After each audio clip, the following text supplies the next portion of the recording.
Health Check with Nurse Jen is presented by Island Cancer Center.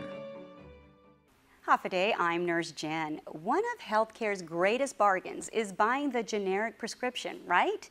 Did you know that nearly 80% of prescriptions written can come from a knockoff brand sold at a fraction of the price?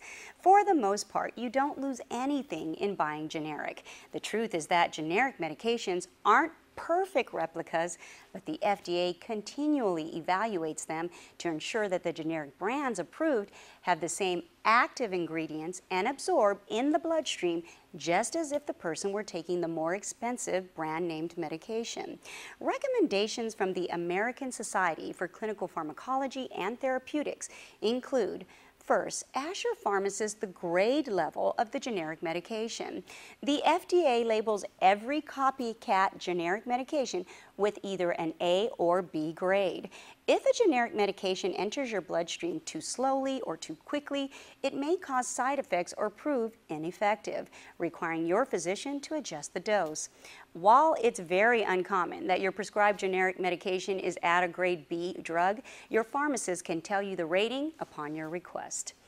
A second recommendation involves your active participation. Look for undisclosed side effects. Once a medication is approved by the FDA, the generic manufacturer is not permitted to alter or update the original package insert. However, name brand drug makers, they get to update side effects as discovered by consumers. With that said, either you can do your own internet research or you can simply ask your pharmacist if the generic drug you're taking has any side effects not listed on the package insert. And the final recommendation is to read the ingredient list of the generic medication. Since the active ingredients in both the generic and the brand name medication must remain the same per FDA rules and regulations, then the biggest variable are inactive ingredients such as binders, fillers, flavors, and color dyes used to keep the pill in its pill format form. These inactive ingredients may cause you to have an allergic reaction. The most common allergen found in genetic medications are sulfates, gluten, and color dye number 5.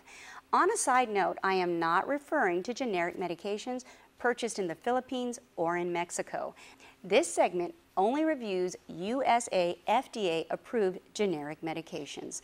I'm Jen Artero reminding you, don't wreck yourself, health check yourself. Don't change the channel. We'll be right back.